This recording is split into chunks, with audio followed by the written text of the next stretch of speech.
Judgment writing की class start करने वाले हैं। आप लोगों की स्क्रीन आई होप विजिबल होगी। देखिए, समझने की कोशिश करना। सब लोगों का ये रहता है कि मैम पैटर्न क्या होगा, आप आरजेएस की तरह पढ़ाओगे या आप एमपी की तरह पढ़ाओगे, छत्तीसगढ़ की तरह पढ़ाओगे, सब स्टेट का अलग अलग होता है। लेकिन पता है क्या होता है, जजमेंट राइटिंग का कंसेप्ट सेम होता है, फॉर्मेट ही तो बदलेगा। क्या बदलेगा? फॉर्मेट ही तो बदलेगा। जजमेंट राइटिंग का कंसेप्ट आपको हमेशा सिमिलर मिलेगा।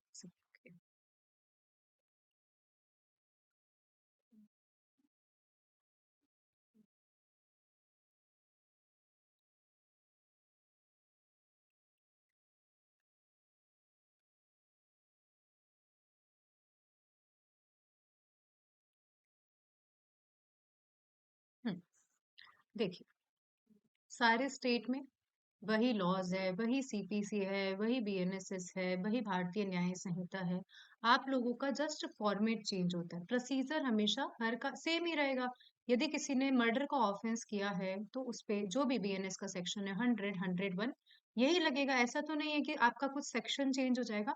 तो मैं यहाँ पे आपको फॉर्मेट चाहे कुछ भी हो, मैं आपका कंसेप्ट क्लियर करवाने के लिए कि और इस तरीके से आपको, जैसे मैं सिविल पढ़ाऊंगी सिविल जजमेंट, और मैम पढ़ाएगी आपको, जो रश्मि मैम है वो आपको पढ़ाएगी क्रिमिनल जजमेंट।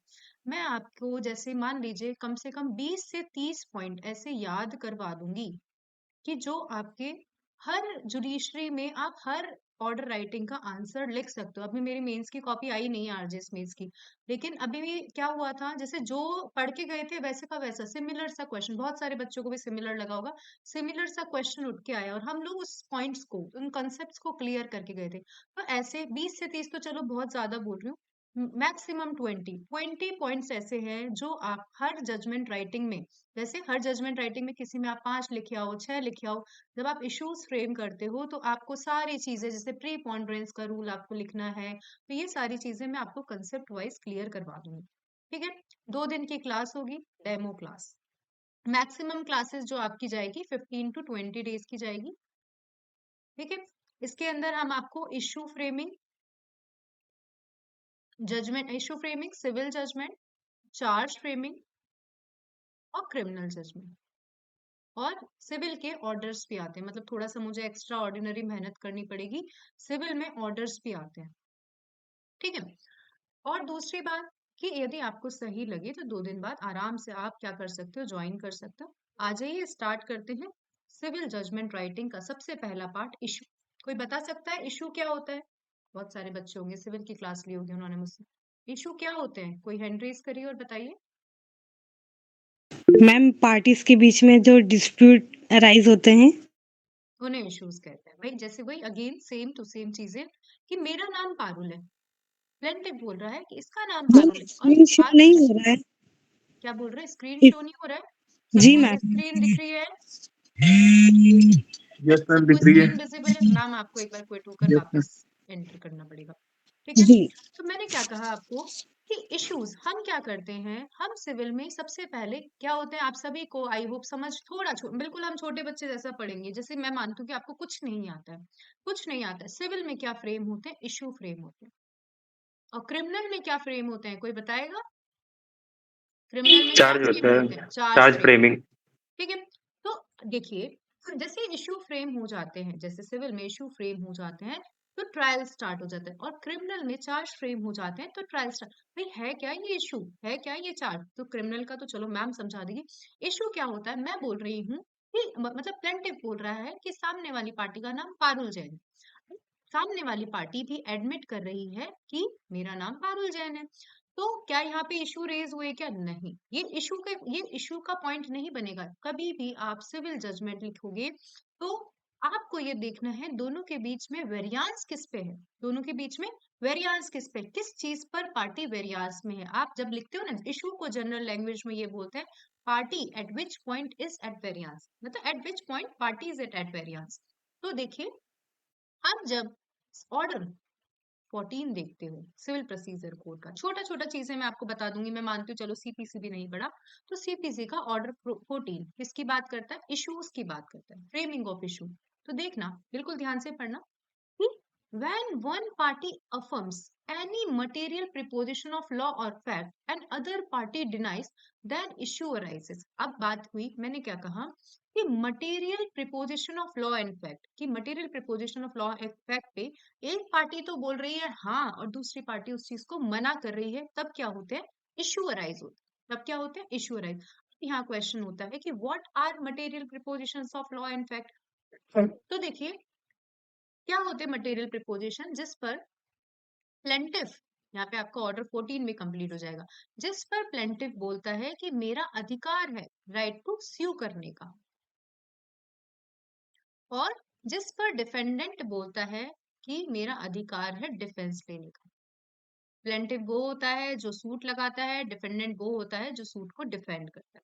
ठीक है, तो अगेन मैंने कहा कि क्या होते हैं इशू, जब एक पार्टी अफर्म कर रही है material preposition of law and fact पे और अदर पार्टी उसको डिनाई कर रही है, तो इशू अराइज होते हैं, इशू अराइज होते हैं। फिर मटेरियल प्रिपोजिशन क्या है, जहां पर प्लेंटिव बोलता है कि मेरा अधिकार है, मेरा क्या है, मेरा अधिकार है राइट टू स्यू करने का, और डिफेंडेंट बोल रहा है इन बिंदुओं पर मेरा अधिकार है डिफेंस लेने का, तो इन्हें क्या होता है, इशू अराइज होते हैं।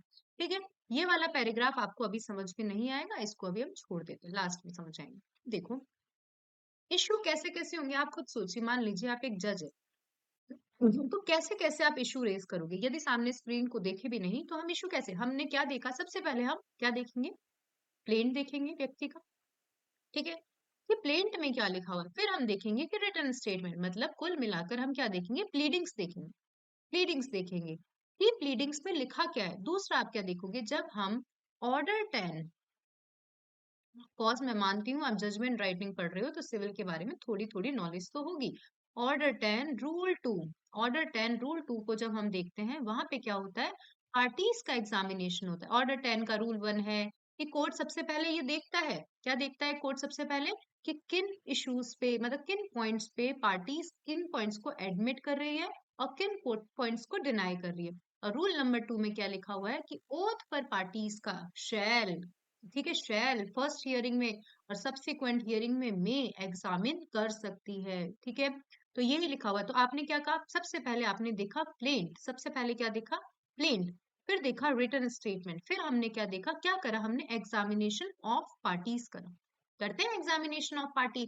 और फिर हम और मतलब क्या करते हैं, हियरिंग में विटनेसेस को, मतलब हियरिंग में क्या, जस्ट हम थोड़े से जो भी पार्टी जो भी एक्वेंटेड विद द फैक्ट्स है पर्सन, उनको सुन लेते हैं, तो हम क्या करते हैं, इशू फ्रेम कर सकते हैं। तो देखिए, as per order 14 rule 15 of civil procedure code, while framing the issue, it is the duty of the court, court की ड्यूटी है, read the pleadings, pleadings देखोगे, plain देखोगे, written statement देखोगे, examination of parties under rule 2 of order 10, hearing the parties और there pleader, ascertain, अब court क्या कर रही है, इन तीनों चीजों को देखकर असरटेन कर रही है एट व्हाट मटेरियल प्रिपोजिशन, की किस मटेरियल प्रिपोजिशन पे पार्टीज वेरियांस में है, किस मटेरियल प्रिपोजिशन पे पार्टीज वेरियांस पे है।